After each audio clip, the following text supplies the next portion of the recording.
Good morning and good afternoon, everyone. I always feel terrible cutting off the good music when we launch these sessions, but so grateful to have everyone here with us today. And we have a wonderful Q&A time lined up with my colleague Junious Williams today, focused on how to center equity in collective impact. I'm Jennifer Splansky Jester, Executive Director of the Collective Impact Forum, and am delighted to be here with you all today.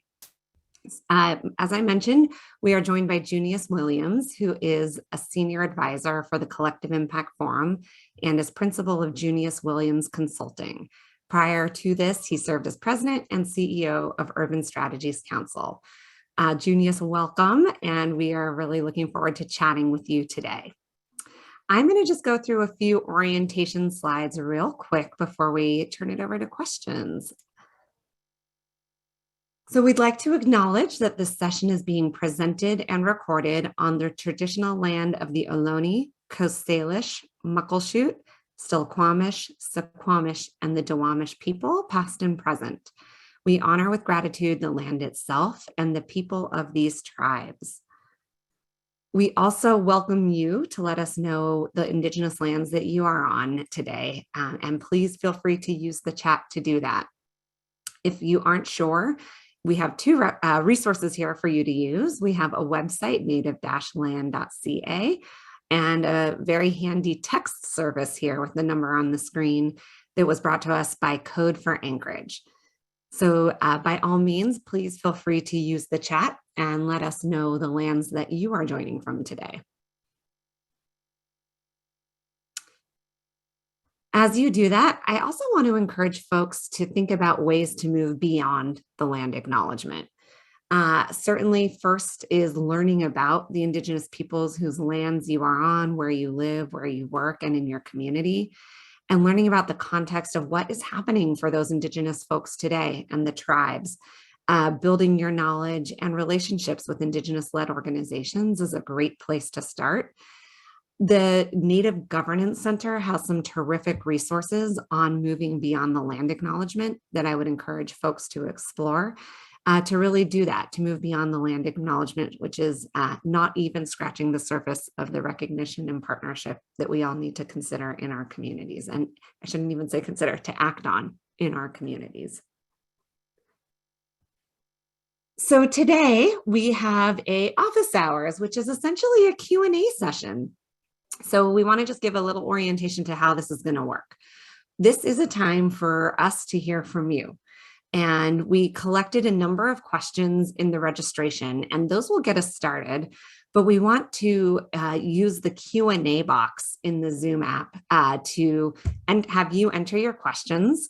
So you have the chat that you're using now, but we're in Zoom webinar, so there's a separate Q&A section, and that will just help us pull out, see the questions pulled out separately from the chat. We also encourage you all to chat with each other, to share resources, and to share reactions, and then use the Q&A for your questions. We also have the function of upvoting turned on, so you can upvote questions that may resonate with you, that you are most interested in. We are recording today's discussion, and we'll make it available in the next day or so. I should say probably the next work day or so. We also have the option for live captions turned on, so you can toggle that on and off using the subtitle function in your Zoom menu. If you have any technical questions, you can also put those in the Q&A box, or if more handy, you can email our colleague Tracy Timmons-Gray. And Tracy, thank you. Tracy is running the webinar from the back end and is on the line, so thank you for everything, Tracy. Okay, so what I'm going to do now is come out of my screen share, and we can start by thinking about the questions. So first, now that screen share is down, I can officially welcome Junious. Hi, Junious. Maybe why don't you just come off, make sure your volume is good for folks. Good morning. Good morning. So as I mentioned, we are focusing on questions around how to center equity. And in the questions that came in prior to the webinar in the registration form, there were definitely some themes that we saw amongst the questions. So we'll start by using some illustrative questions from those themes to get us started. And then, as I said, we'll turn to real-time questions that you put in the Q&A box. And one place that we want to start is the question someone asked, and is truly always an important place to start, is how are we defining equity? And so I'm going to share a definition that comes from the recent article that Junious and I co-authored with four other authors, centering equity and collective impact. And we presented the definition that equity is centering fairness and justice achieved through systematically assessing disparities in opportunities, in outcomes, and representation, and redressing those disparities through targeted actions. So we're talking both about opportunities and outcomes. We're talking about not only the targeted actions, but having representation amongst the group that is making decisions, and emphasizing targeted actions to those who are being most oppressed or marginalized. So Tracy has put the equity definition there. It's kind of a lot just to hear, so that's in the chat. That's a definition that we've adapted from the work of Urban Strategies Council. And we like the action orientation and the specificity of it, and the focus on sort of the not only opportunities, but also very focused on outcomes. I'll just ask Junious if there's anything you'd like to add from a definitional perspective. Yeah, I think the only thing that I would add, and that I still put back into that definition in my own work, is that those targeted actions should be focused on structural, systemic, and programmatic sort of changes in terms of where things get targeted. And we'll talk a little bit more about it later on, but there's been this tension sometimes in collective impact work as we try to shift people from the traditional sort of program and services intervention approach to more systemic and structure, that we probably in some situations swung the pendulum too far.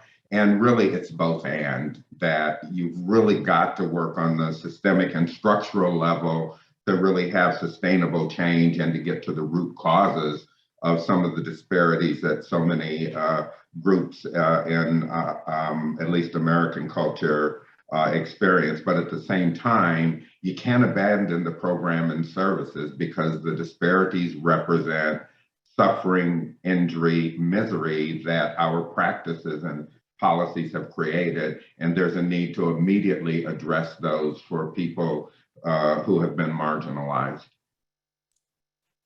Thank you. That's super helpful to draw out right up front.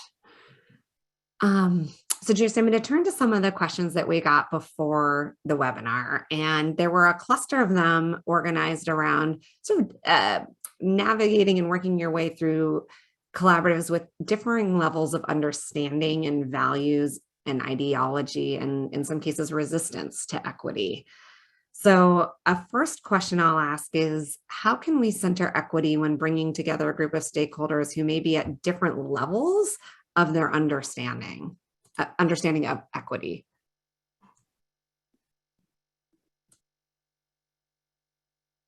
Well, I think that that should be the presumption that all of us enter the work with. And if referring back to the article, the first sort of strategy around centering equity that we discuss in the article is this notion of grounding the work in shared language, data, and context, and then targeting solutions. And I think that grounding the work in shared language, data, and context is foundational. And it's the opportunity, because we're going to presume that people are at different places in their knowledge base and their historical understanding, their ideological position around equity issues. So some level setting needs to happen. So that whole process by which you try to ground the work in a shared language and definitions and understanding what the data suggest about where the marginalization is happening among groups and so forth, is level setting, but it's building the common knowledge base and a foundation for the work. So people should assume that that's a place. And I know that there is a tendency to want to rush this, because once the lights go off for a collaborative or an organization, people understand the urgency as a result of the impacts of the disparities, and want to jump in. And you really need to be a little cautious there because it needs to be managed carefully. So let me just stop there and just say there's a preparatory stage that we really need to pay some attention to, and the leadership needs to have some conversations about how they're going to deal with some of the fundamental issues that they'll encounter on the journey around integrating equity and centering equity in their work. Do you want to say a little more, Junious? You just whet my appetite around what some of those preparatory themes or areas would be. Yeah, really quickly, there are 4 or 5 things when I start working with people more recently with groups, I sort of surface to get a sense of where they are and what kind of groundwork has been done and what the local setting is. So they are, among other sort of issues. The first is, how much are you going to deal with the individual journey around race, around misogyny, around all of these differences, and how much of this is going to be focused on system? There's, especially with the anti-racism movement going on, there's a pretty substantial personal journey that people need to embark on in addition to the organizational. So just getting clear on where are you going to start? Is this individual, or is that beyond the scope of what your particular organization or collaborative is willing to take on, or is it going to be systemic? So that's one. Another, and I just mentioned this before, I will reiterate it, this program and services versus systems and policy change, and figuring out where you are on that continuum. There's also an issue around, and this is a bad one right now, given the cultural race wars going on the part of the right around not being willing to accept the reality of the history of the formation of this country. But are you able to deal with the historical reality of how we got here, or are you going to be kind of driven into dealing with historical mess, or just avoiding the historical reality? Another issue is, are you willing, and is your community capable of really targeting the interventions and the strategies to correct the problem to the specific groups that the data has indicated to you are experiencing disparate opportunity, outcomes, or representation? In some communities, that's a hard one. We have this notion in our mind that everything has always been equal in America. And anytime anyone suggests some sort of differential treatment of people to cure our past patterns of discrimination, people say, so we can't do that. Well, you've got to do that. If you've created disparities, how do you cure them? You can't just go to equality, you perpetuate the disparity. So that targeted versus universalism, and again, I settle on it's a both and. We need some universal goals, because in some ways, American society isn't doing as well as we should be doing for all of our people. But on top of that, we've done particularly poorly as a result of our deliberate discriminatory behavior with respect to some groups. Opportunities versus outcomes. Some people want this to be only about opportunities, and if opportunities are equal, we've achieved it. Again, the embedded patterns of discrimination make it hard for some people to accept that this can be about opportunities. Personally, I'm saying it's opportunities and outcomes, that my own jaundiced view is America had a long time to correct this at the opportunity level. We failed. And now the standard of performance has to be, I want to see some equality of outcomes. And then finally, this notion about, are we trying to reduce or eliminate disparities? And where are you kind of on that? At some level, is it like structural unemployment? We're willing to accept some level as just a structural reality given our system. So those are some of the kinds of things that I want to walk people through and talk about, just to understand where they are and to suggest, especially for a leadership team, you better kind of, and there are probably others there, undoubtedly, you better sort of have a sense of where you're going to go on some of these critical issues. So as you induct people into the process, you can clearly communicate what this is about. And depending on how you answer these, this could be a very different initiative. If you answer a lot of these in a certain way, you're going to have a pretty pedestrian set of interventions, because we're dealing with big structural systemic problems that dabbling here and there is not going to resolve. I've talked too much, sorry. No, that's really helpful. And I think folks are appreciating sort of the specificity and of walking through those.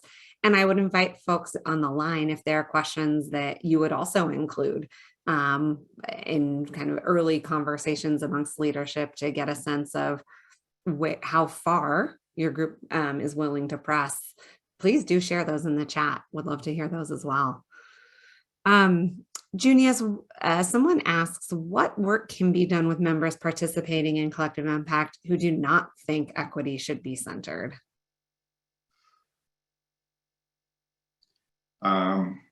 That's a tough one. I used to do a lot of work trying to convince people, and I think it's probably still worth it to make sure that they have the information on which to make a decision about that, about where they stand ideologically on this. And I used to do a lot of persuasion. At this point in my career and work, if you ain't convinced already, if you can't look around and aren't convinced of the need to address this, then it's unlikely that any evidence that I propound is going to change you. What I used to spend a lot of time talking about, hey folks, inclusive economic regions perform better all over the world, right? So if you're really about economic advancement, then you should be about equity, inclusion, and maintaining the diversity, because you're going to perform better economically as a rationale. There's national security issues I used to use. Hey, everybody else in the world is trying to attack America because they see the divide that we have on issues related to equity, and they're using it as a division point. We saw that in the 2016 and 2020 election. So there's a national security all over the world. The Chinese, the North Koreans, obviously the Russians, the Iranians, they also, that division, are exploiting that. So from a national security, hey, we better deal with this because it's a point of vulnerability. And increasingly, it's a health and safety issue, right? Because what we're experiencing now around Asian hate is deplorable.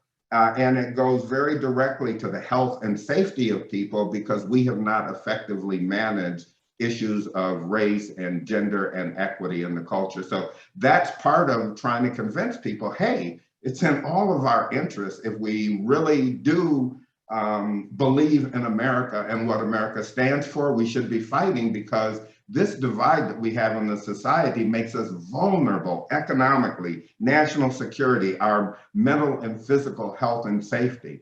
That's what I used to, but that's all out there. And if that doesn't persuade people, I don't know where you go with it. At the same time, I caution against excluding those people, because it's probably not singular given the cultural warfare. And you probably want to have some people at the table who are going to ask questions from that perspective. So you develop your muscle for, how do we address what at least some portion of the population is going to be thinking? And if you haven't included those people to learn about why they got there and learn about what may be effective ways of addressing their concerns, it probably makes the work even more difficult. Thank you, Junious. I'm tracking questions in multiple places here. There are several folks who were asked follow-up question when you were talking about the difference between opportunities and outcomes.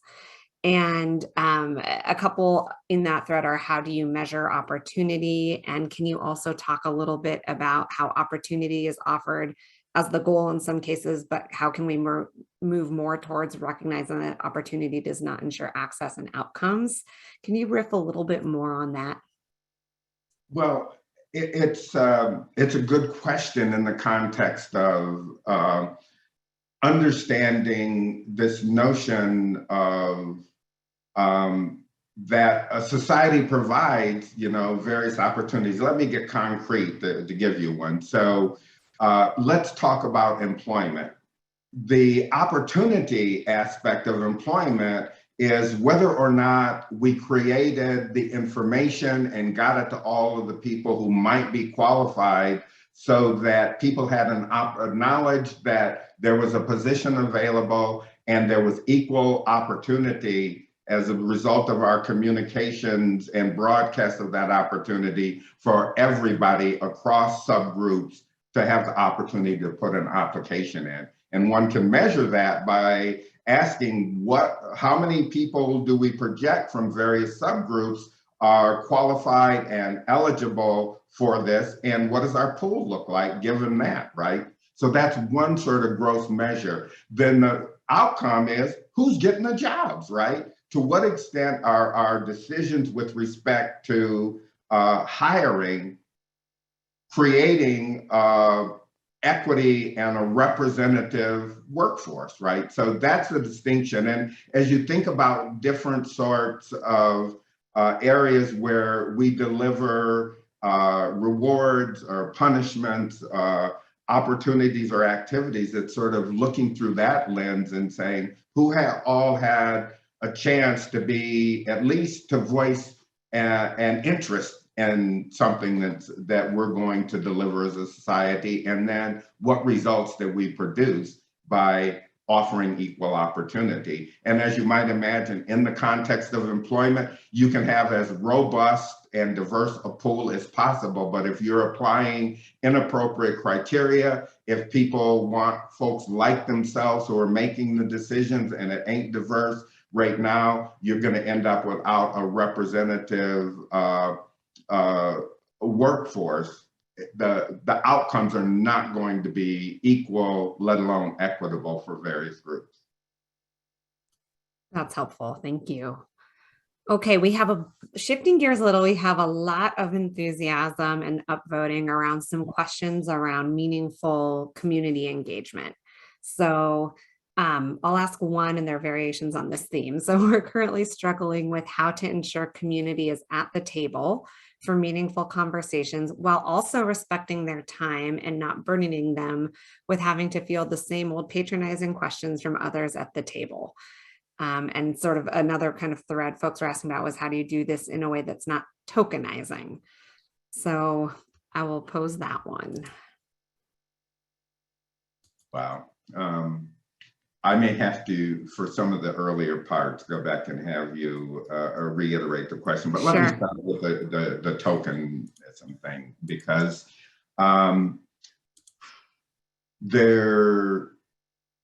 there's a simple solution to that.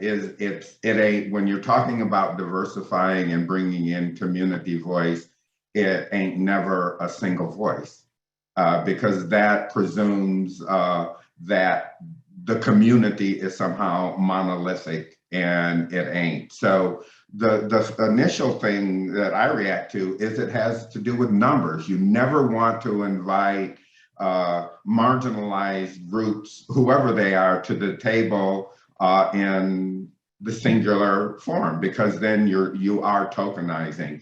At the other end of the spectrum, we're always trying to balance not having too large of a group. So it's never one. And whether it's 2 or 4 may be contextual, but you want to have enough people who have formally been excluded from the table where folks can look around and recognize that there are multiple voices, and we're not identical, even though we're all under the umbrella of community, but there's enough to create critical mass right? And critical mass is enough for people to begin to feel confident that their voices are heard and are reinforced. Now, in some of my more recent work, I've advocated for a majority, that one way of getting over a number of these issues is making these bodies a majority of residents, right? Because that communicates something. People, when they come to committee work, kind of presume that it's going to be democratic in the sense that we're going to vote to make decisions. So even though that may not be, there may be a consensus model or some other process there, the assumption people coming in is that it's going to be some sort of democratic voting, and they see who's in the room and recognize that, hey, the majority of the folks in this room are residents. So it begins to communicate something a little different than the norm, saying, wow, there's most of us here. So that we're hoping, and some of the feedback I've gotten initially is it does give people a level of confidence. We can outvote them. Now, I quickly go in to say we don't want to devolve to voting, because voting, I prefer at least, and try to encourage my groups to do a consensus decision-making model, because I think they deliver more sustainable decisions. So those are a couple of things. Now, help me, Jen, with my failing memory, because there were a couple of other stems to the how to not waste people's time. My thing now, and this is fraught with problems, but I'm going to say it anyway. If anyone at the table is paid, everyone at the table should at least have the opportunity to be paid, right? And that becomes really problematic and different. Our tradition was that we attracted residents and community-based folks by making sure that we provided things like transportation and childcare and all the logistic support to get them to the table. And I still think that that's there. But why am I sitting there as a high-paid consultant and some bureaucrat is sitting there with a six-figure salary?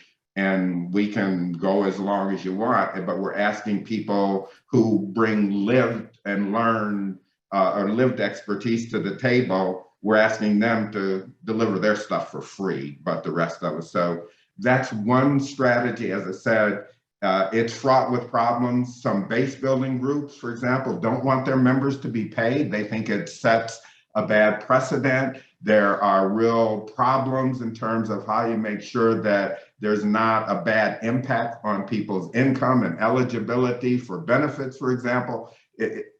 A lot of issues can arise in that, but I think it's worth at least extending the offer to people that we recognize that you're bringing in expertise like other people around the table, and we're paying for everybody's expertise. We should pay for yours as well.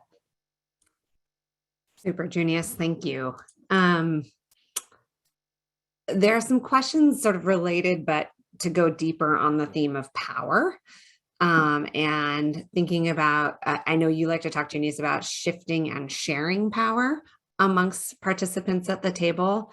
So would you, I'm not going to ask a super specific question, but talk a little bit about the need and some approaches to shifting and sharing power amongst, formal system leaders, whether those are from government, philanthropy, large local nonprofits, and residents in the kind of tables that you've been discussing. So a couple things just initially is I like to shift and share because some of the language right now is around a devolution of all decision-making authority to residents or whomever the marginalized group is. And I think that that's swinging the pendulum too far. What I think we are trying to do is to recognize that there's all sort of wisdom and expertise. And when we bring people together in the table, the issue is how do we integrate that residents with lived experience know stuff that the scholars or the academics or the bureaucrats don't know, but in the same token, those academics and bureaucrats are likely to know things that residents don't. How do you blend and meld those knowledge bases to really get the synergistic effect that I think conceptually we want is that we can circle this problem from every perspective, and we've got good people. And when we blend that knowledge and understanding in coming up with our analysis and strategies, they're more powerful. That's why this notion about shifting and sharing and not just saying, well, we're going to just, y'all in the community just decide that. That's not at least where I'm coming from. Now, I think there are some people who want that to happen, and that's a fine approach for them. For me, it's finding that sweet spot where we're using everyone and not just shifting all the power over. As our colleague Paul Schmidt says, shifting like that can sometimes have the opposite effect, because then the power brokers don't want to stay at the table. And I don't want them to stay at the table just for their money, although that's a big motivating factor because they usually control resources, but they do have intimate knowledge of the systems that they manage. And if we're talking about systemic and structural change, they're good people to have at the table, because many of us don't know the intricacies of those bureaucracies. And if we're going to change them in a way that's really going to produce different outcomes, we need that expertise to inform kind of what the strategies are. Let me take one other recent reflection from some work that I'm doing currently that is a resident-centered process where I'm personally getting my ass kicked. And I would also just warn folks that, boy, this is tough work, trying to calibrate all of what we usually do in these sort of processes as it focuses on how you get authentic, real, beneficial community engagement. But the revelation that I've had more recently is that even though I'm there as a facilitator, I'm sort of still working for the foundation that hired me in this partnership as one of the 3 big bureaucratic entities that brought this table together. My point is this, is that I would recommend going forward, and I want to play with this myself. The next one I do, I don't want to be the facilitator. I want to be hired as the advocate and supporter of the residents at the table. In the same way, for example, I meet with the foundation and the partnership people periodically because they manage my contract, and there's a lot of interaction and stuff that happens there.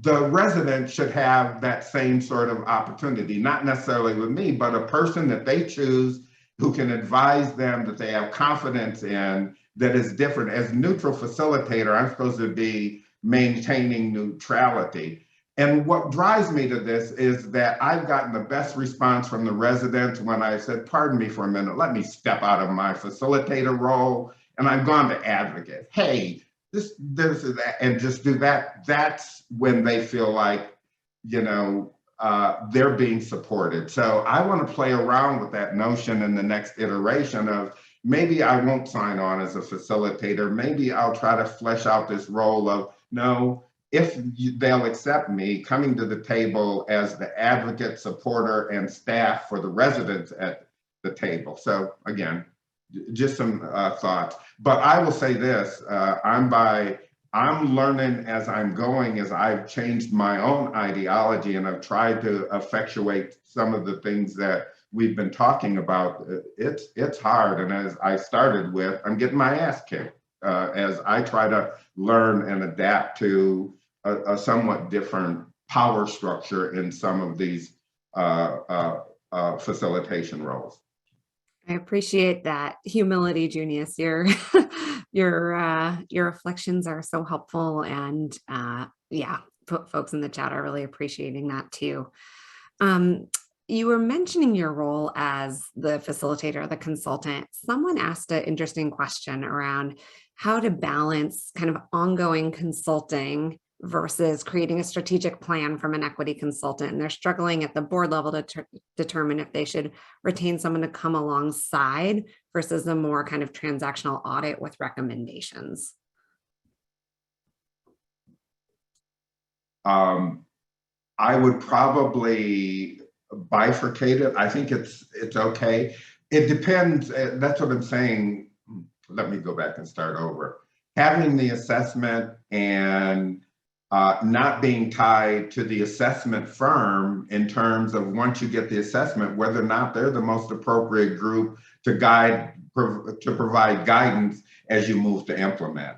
And a lot of those firms are great they've got all the assessment tools, they can quickly do that. They've got all the protocol and routine around interviewing staff and management and board and community. They can do that stuff fairly well and objectively. When you move to the implementation stage and even to the plan, they may or may not be the best people to do that, depending on what the diagnosis is. Going back to my earlier point, if their assessment is, we can't move on an organizational equity plan because there's too many personal issues, and we need to bring somebody in to help folks with their personal journey, to have a conversation about how our employee assistance program gets expanded to make sure that people are struggling with issues of race and diversity and equity can use that mechanism because it's a mental health issue as well. And we provide other sort of physical and mental health services. And my thing is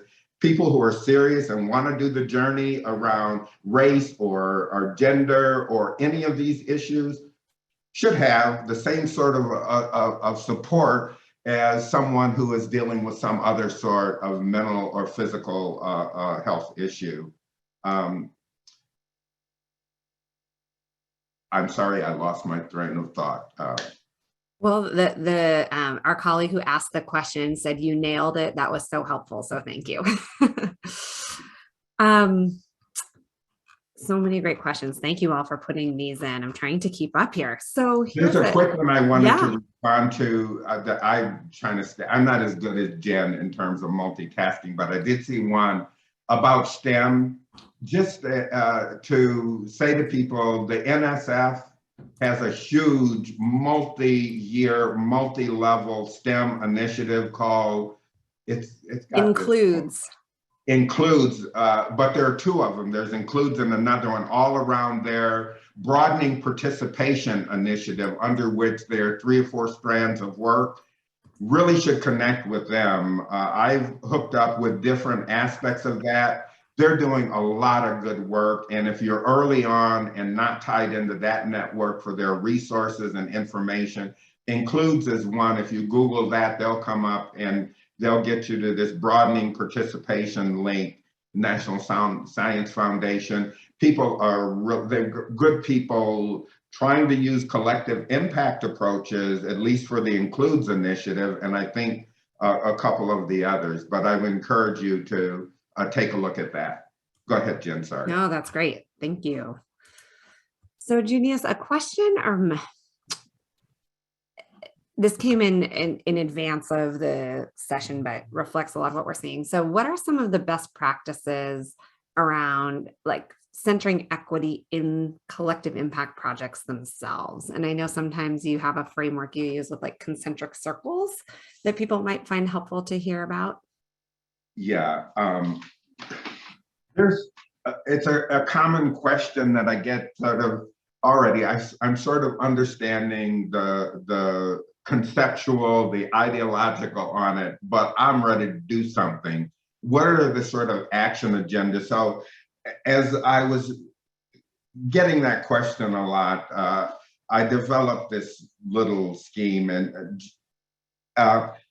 but to talk about, and we'll share afterwards this slide, Jen and Tracy. And oh, by the way, I forgot to acknowledge Tracy when I launched in for all of the good work that she does in organizing these and trying to keep me on point at least. But nevertheless, so one of these things that I came up with is the sort of entry point for a lot of folks in terms of action is this notion, and I know it's controversial, and I'll leave that aside for the time being, this notion of an equity lens. You've got to start looking at your work through an equity lens that has a consciousness around who are subpopulations in our community or the purview of our work who may be experiencing various types of disparities, and what do the data say? So it's continually, and how is what we're doing here or there going to impact our equity agenda?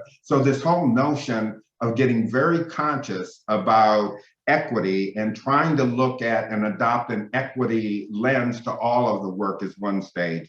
A second stage of action or type of action is the principles and values. Where are you organizationally or in a collaborative around establishing some principles or / values? And I don't argue the difference between the two. It's a little too esoteric for me. You might draw a distinction. But the whole notion of what are the equity principles and values that are going to guide the work that we're taking on and working through that.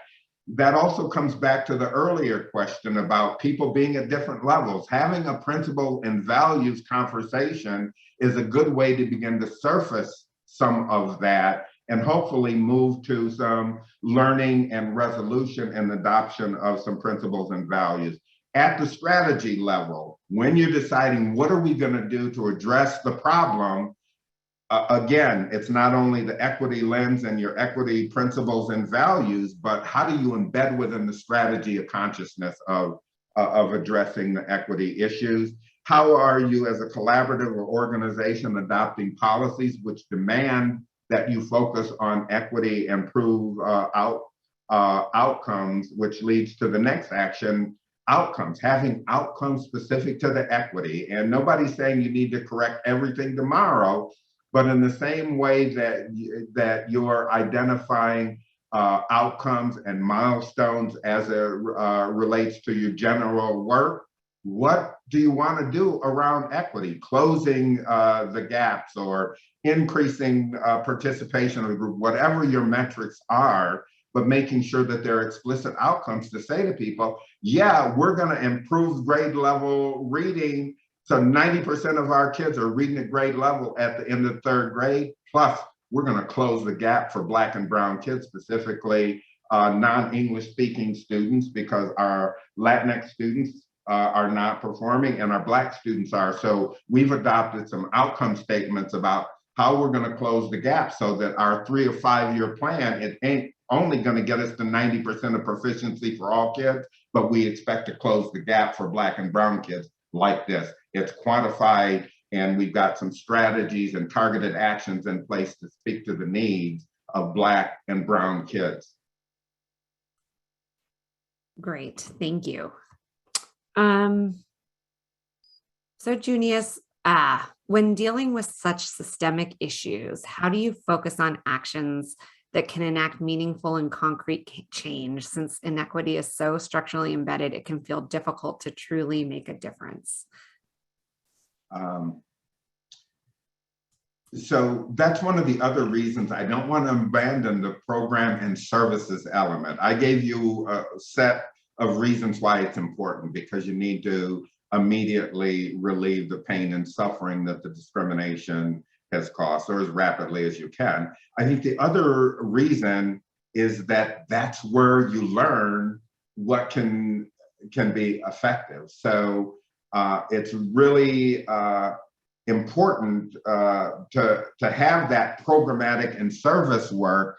And we've had this discussion before. Good policy, systems, and structural work should inform good programs and services, and good program and service work should inform structure, policy, and systems change. It's bi-directional, it's not unidirectional. So a big part of it is bringing together folks who have experiencing disparity so that they can add the context in the development of the strategies, and then employing those strategies to try to get some positive impact on the problem that's going to encourage people that we can change these outcomes. It takes a lot of work. It takes a lot of learning, but it's possible to change outcomes that we're producing. In the same way we produce these bad outcomes, if we use those same tools, we can produce good outcomes. So it's shifting people's thinking that the same way that we created some of that, we can create this. We just need to be as consistent, persistent, and insistent as the people who created the bad systems were in their advocacy for poor practices of discrimination. Consistent, insistent, and persistent. It's good. So a question here, Junious. Any suggestions for a majority white organization supporting collective impact efforts to be an ally while also recognizing that our experiences may not reflect, in some cases, the experiences of those with lived experience of the issue we're addressing? We don't always want to defer to our colleagues of color and overburden them, and also recognize that communities we're working alongside may be looking for representation in our team as facilitators. We're actively hiring a more racially diverse team, but curious your thoughts in the meantime. And this person also clarifies their kind of both backbone and also kind of a consultant TA provider in their community. And I will just say, I know we all want to hear from Junious, but as a white woman myself, I recently participated in a training around examining my own whiteness. And I think a lot of the time I have found myself in trainings that are about racial equity, and it focuses outward, as it should, on the oppression and the experiences of those who have been marginalized, but doesn't take a look at the role of white people and the white race as oppressors and setting the systems and structures and those that are still in place today. And so one place that I would suggest starting is looking at sessions, trainings, readings, whatever, about whiteness as a frame that was very, very informative and helpful alongside other sessions as well. So I'll start with that, but Junious, would love your reflections too.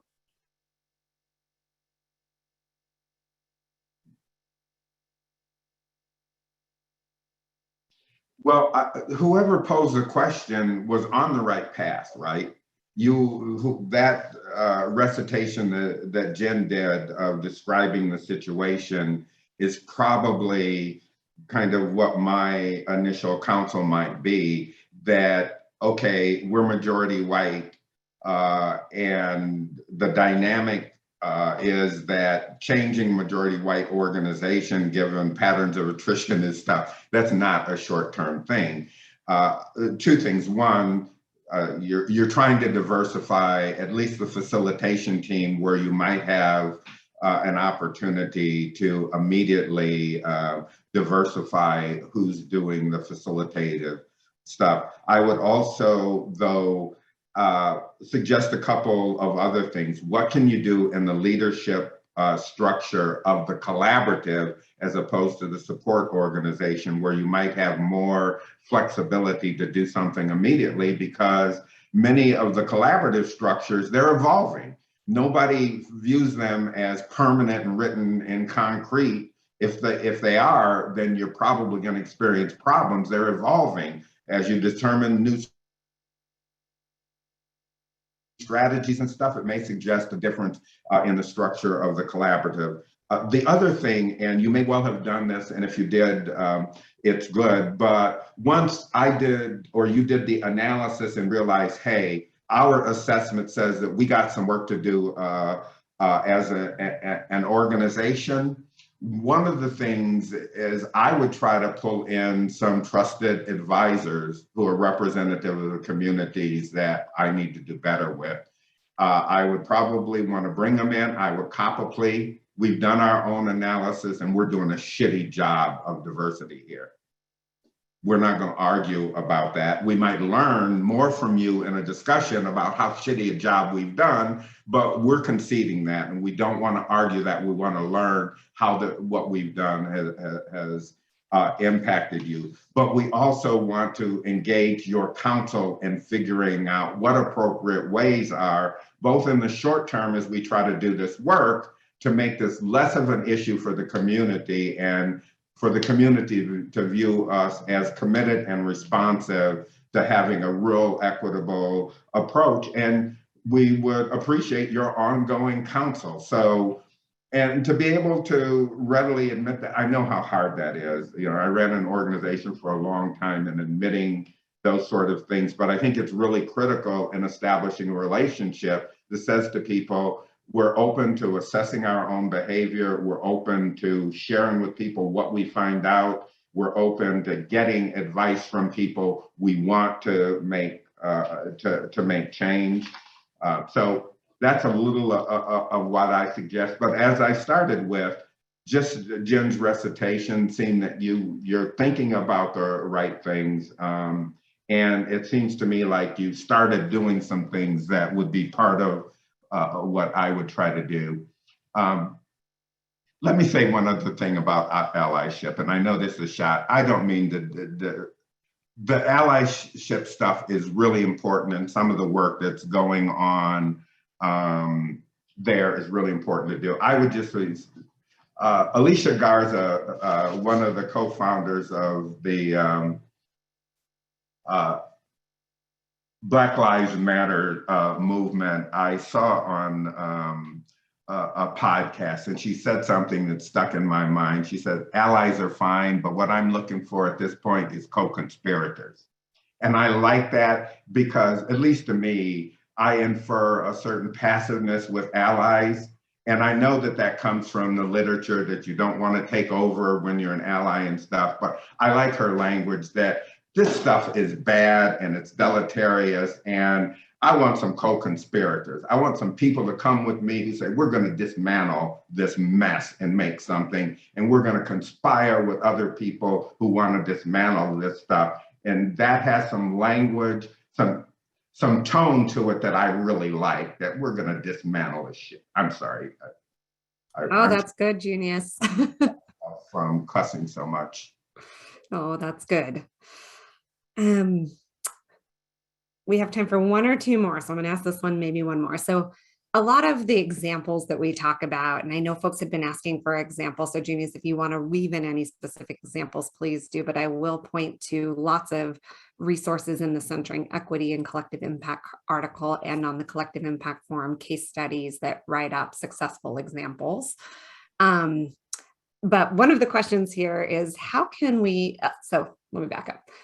A lot of the examples occur at a community level. So either like a city or a county.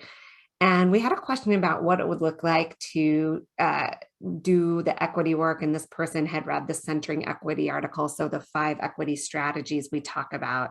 What would it look like to do that at a state level as opposed to a community level? Yeah, that's a really interesting question. And I don't mean to answer a question with a question, but it seems to me that it depends on what you're trying to do at the state level. Whether you're trying to erect the infrastructure to actually effectuate the change yourself, or in some statewide efforts, what the state is doing is we need to support, enable, and provide the resources to the local, because the work is going to happen at the local level. So those are two different sort of models and approaches that might suggest a different path of action for who's managing them. If we're going to do the work at the state level and implementation, or we're just going to enable and support in terms of the state work. The other point I would make is I think the same lens that are reflected in the 5 strategies, I think are, regardless of the kind of geographic level, are the same principles. I know it's much harder when on I mean, we live in California, the state of California, we're doing a statewide, and we're going to sort of anchor or embed the work in shared language and shared experience and a historical context. Boy, California, you could spend the rest of your life just reciting the historical context in which California has done so many things to so many populations. So I think you need to sort of manage a little, and again, it goes back to this issue. If I'm just supporting other folks, I need to tell them how to do it at the local level. What's an appropriate context at a state level? What's the appropriate level of data? Because you can get overwhelmed. So again, I think it's applying the same principle, but figuring out what are we doing the work for us to implement and organize around a set of strategies, or to support other people in figuring out what the appropriate strategies and interventions and processes are locally. So I don't mean to be evasive, but it seems to me, depending on which strand you're on, it might suggest a very different set of approaches. The underlying thing is, I do think, though, that the same things apply with a little step back to say, okay, what does that mean if we're trying to do this statewide, given what our agenda is? But I think they're still relevant. Great. Junious, I only need like 2 minutes at the end to wrap, and folks are so appreciative of your perspectives. I'm wondering if we can do one more quick one. It's pretty specific. This goes back to a question from earlier where we were talking about community engagement and compensation. And some folks are asking for ideas about how you can do compensation that might not be monetary. So either folks are uncomfortable receiving payment, or there really are, it's very hard to find resources for that. Do you have any ideas for folks? I would say I would really ask the participants, because when you get into, and for me, gift certificates are the equivalent of money, right? And especially if they're not specific to a particular business, then they're